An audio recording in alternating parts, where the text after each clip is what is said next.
দর্শক, রাজনীতি মানেই নিখুঁত দাবার চাল, কিন্তু কখনো কখনো এই নিখুঁত চালই এমন বিষম ফাঁদ হয়ে দাঁড়ায় যে চতুর খেলোয়াড় নিজেই তাতে আটকা পড়ে যায়। বিএনপির দিকে তাকালে বোঝা যায় বিএনপির নিজের পাতা ফাঁদ তাদের দিকেই বুমেরাং হয়ে ফিরে এসেছে। জামায়াত এনসিপি এর সম্পর্ক গুড়িয়ে দিতে গিয়ে নিজেরাই এখন হা হুতাশ করছে। কিন্তু তারেক রহমানের এই মাস্টার প্ল্যান ভেস্তে গেল কি করে? আপনার কি মনে হয় দর্শক? কমেন্টে জানান। সম্প্রতি রাজনীতির অন্দরে একটা চটকদার খবর দাবা নলের মতো ছড়িয়ে পড়েছিল।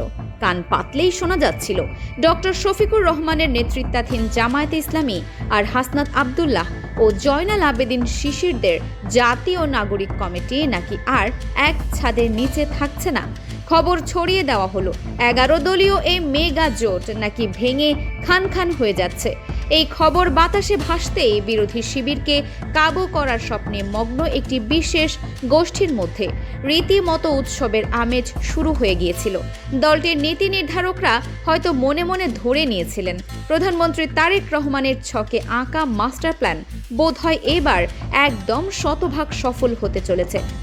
তারা হিসাব কষেছিলেন, রাজপথের এই দুই প্রধান শক্তির ঐক্য যদি একবার ভেঙে চুরমার করে দেওয়া যায় তবে তো আন্দোলনের মূল দাবি অর্থাৎ রাষ্ট্র সংস্কার আর গণভোটের সব আওয়াজ এমনিতেই মুখ থুবড়ে পড়বে।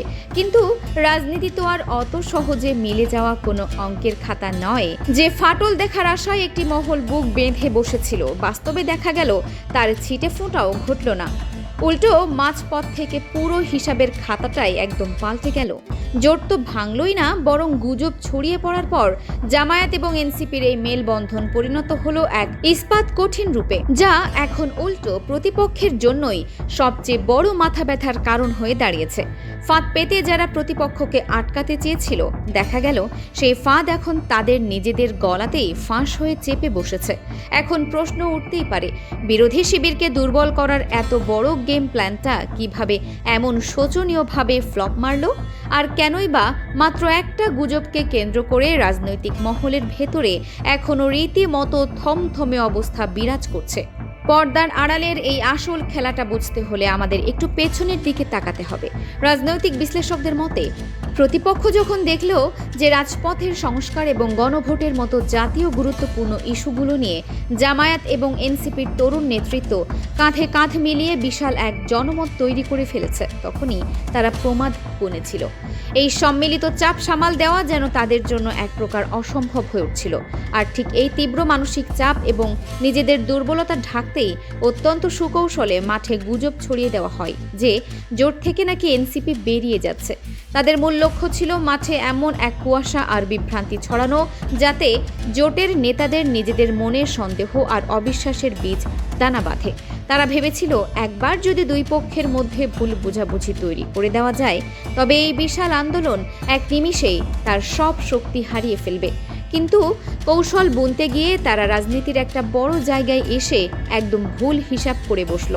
তারা অনুধাবন করতেই পারেনি যে বাংলাদেশের বর্তমান প্রেক্ষাপটে জোটের সমীকরণ আগের যে কোনো সময়ের চেয়ে অনেকটাই ভিন্ন। জামায়াতে ইসলামী এবং এনসিপির এই ঐক্যকে শুধু একটা সাধারণ নির্বাচনী সমঝোতা বা আসন ভাগাভাগির খেলা হিসেবে দেখলে পুরো চিত্রটাই অসম্পূর্ণ থেকে যাবে।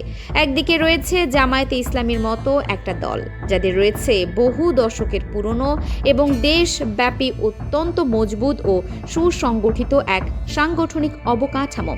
চাইলেও কোনো সাময়িক চাল বা প্রোপাগান্ডা দিয়ে এই কাঠামোকে টলিয়ে দেওয়া সম্ভব নয়।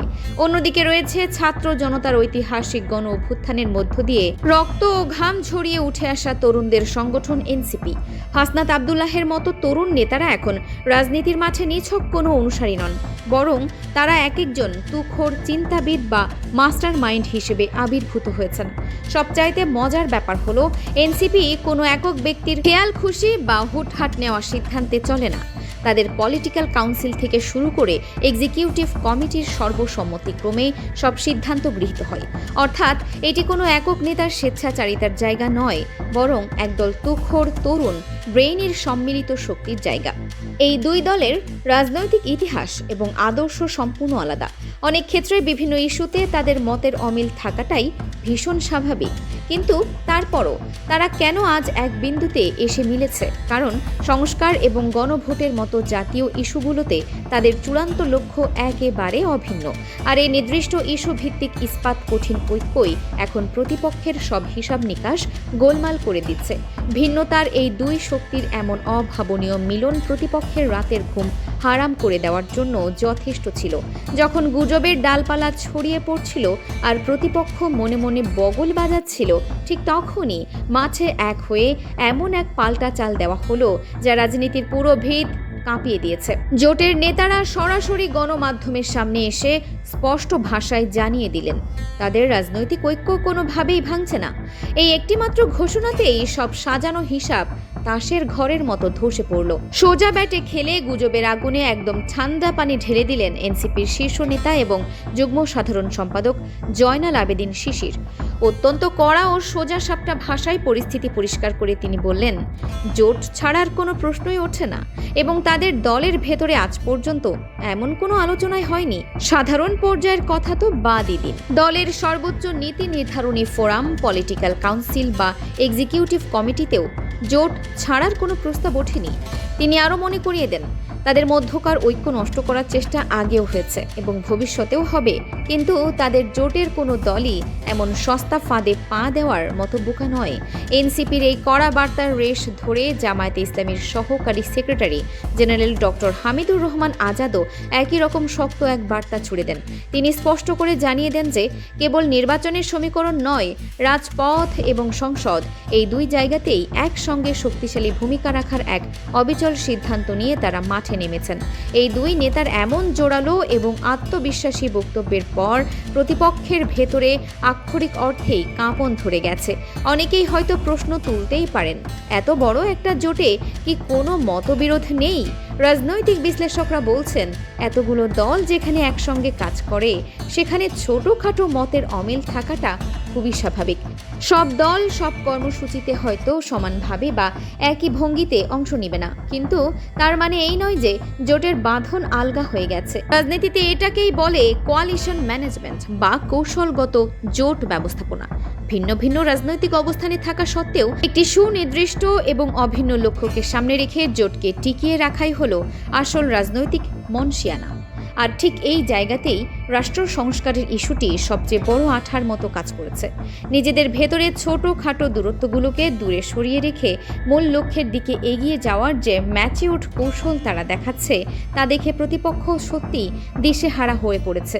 ভেবেছিল ভেতরে একটু উস্কানি দিলেই জোটের শরিকরা একে অপরের দিকে কাঁদা ছোড়াছুড়ি শুরু করবে, কিন্তু তারা সে সুযোগ তো দিলেই না, বরং কাঁধে কাঁধ মিলিয়ে উল্টো তোপ দাগিয়েছে। ডক্টর হামিদুর রহমান আজাদ তো সরাসরি অভিযোগই তুলেছেন যে রাজনৈতিকভাবে বিরোধী মতকে মোকাবেলা করতে সম্পূর্ণ ব্যর্থ হয়েই এই জোটের মধ্যে ফাটল ধরানোর এই হীন চেষ্টা চালানো হচ্ছে।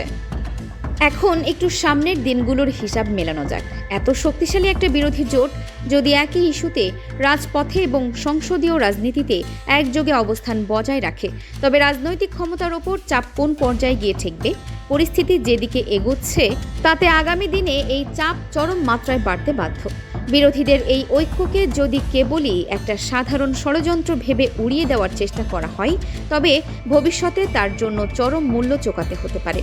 জনগণের অধিকার আর সংস্কারের দাবিকে এড়িয়ে গিয়ে ক্ষমতার গদি টিকিয়ে রাখা যে কতটা কঠিন তা রাজনীতির ইতিহাস বারবার প্রমাণ করেছে। তবে রাজনীতির ময়দানে কোনো কিছুই শেষ কথা নয়। জোট যত বড় হয়, মতপার্থক্যের জায়গা সামলানো তত বড় চ্যালেঞ্জ হয়ে দাঁড়ায়। 11 দলীয় জোটের সব দলের রাজনৈতিক ইতিহাস এক নয়, তাই ভবিষ্যৎ কর্মসূচিগুলো নিয়ে তাদের মধ্যে পরবর্তীতে কোনো মতবিরোধ তৈরি হবে না এমন গ্যারান্টিও কেউ দিতে পারে না।